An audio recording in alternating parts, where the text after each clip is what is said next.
अभिवादन स्वीकार कीजिए ब्रजेश मिश्रा का और आप देखना शुरू कर चुके हैं द डिबेट। बहनों भाइयों, उत्तर प्रदेश की लड़ाई दलित वोट बैंक पर आ गई है। दलितों का ये vote bank Bharatiya Janata party और समाजवादी पार्टी दोनों को बेचैन कर रहा है।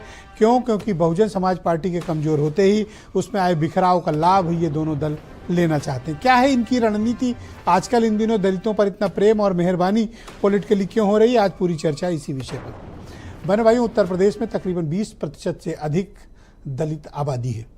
एक समय में ये कभी कांग्रेस के बड़े कट्टर समर्थक होते थे, कांग्रेस का वोट था, फिर ये छिटका और बहुजन समाज पार्टी बनी। तब से बहुजन समाज पार्टी के लिए ये समाज का बड़ा कमिटेड वोट बैंक रहा है और हमेशा उनके गाढ़े वक्त पे भी बहुजन समाज पार्टी के ये काम आता था। लेकिन वक्त के साथ समाज राजनीति मुद्दों में बहुत आमूलचूल और बड़े अभूतपूर्व परिवर्तन आ रहे हैं।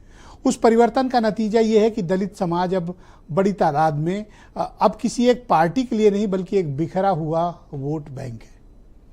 इस वोट बैंक का लाभ सभी दल लेना चाहते हैं। इन दिनों दलित समाज के भीतर क्या चल रहा है, वो क्या सोच रहे हैं, वो क्या चाहते हैं और इन दिनों जो मूवमेंट्स हो रहे हैं पॉलिटिकली और जो फैसले लिए जा रहे हैं उन पर नज़र रखने की ज़रूरत है। मिसाल के तौर पर भारतीय जनता पार्टी क्या कर रही है?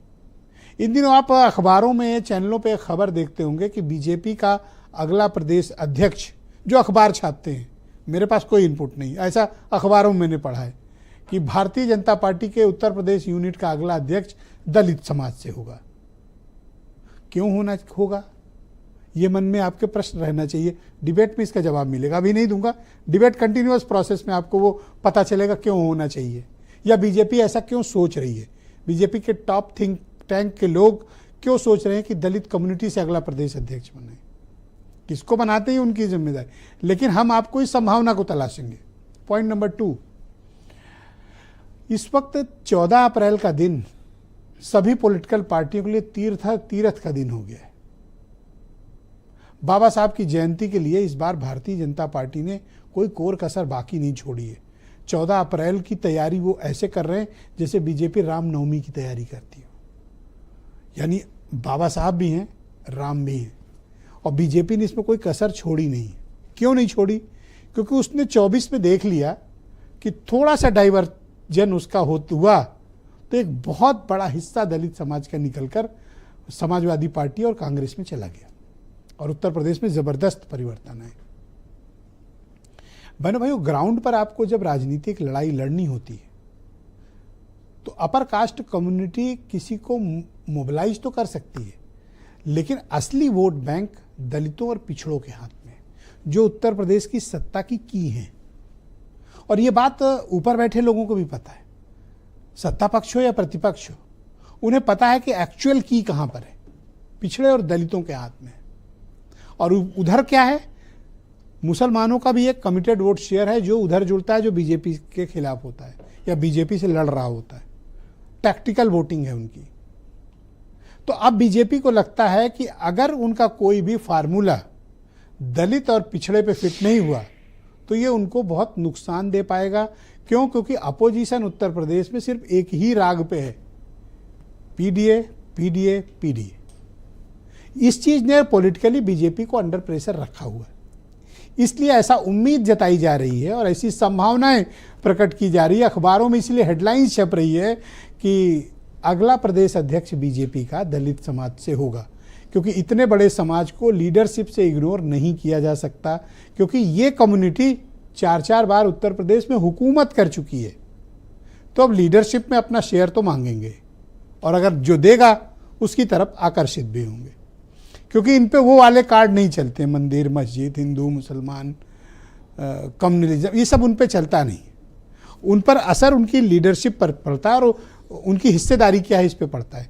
इसलिए बीजेपी भी आगे बढ़कर उनको वो कमिटमेंट्स दे रही है, वो लीडरशिप दे रही है और उनके महापुरुषों का, उनके भगवान का वही आदर कर रही है जो अदर कम्युनिटी के महापुरुषों का करती है। इसलिए 14 तारीख की तैयारी में बीजेपी पूरी जी जान से लगी हुई है। ऐसा इसलिए हुआ क्योंकि 24 में दोनों को मजा मिला, इंडिया अलायंस को भी और एनडीए अलायंस को भी। ठीक है, किसी के पास 60% शेयर आया, किसी के पास 40 आया, पर बटा सब में। तो अब बचा हुआ जो 9% मायावती के पास वोट शेयर है उसका क्या होगा? एक्चुअली लड़ाई उसी की है। वो जिसके साथ जाएगा, उत्तर प्रदेश की सत्ता की चाबी उसके पास होगी। वो कोई भी हो सकता है। कौन किसकी तरफ आकर्षित करेगा? इसलिए आज आपने देखा होगा कि अखिलेश यादव ने स्वयं प्रेस कॉन्फ्रेंस करके दद्दू प्रसाद जैसे पुराने बसपाई नेता जो काडर के, मिशन के, कांसीराम के सहयोगी रहे हैं और मायावती की सरकार में कैबिनेट मिनिस्टर रहे, उनको भी आज अपनी पार्टी में ज्वाइन कराया। तो बीजेपी भी जल्दी ही इसका कुछ काट खोजेगी।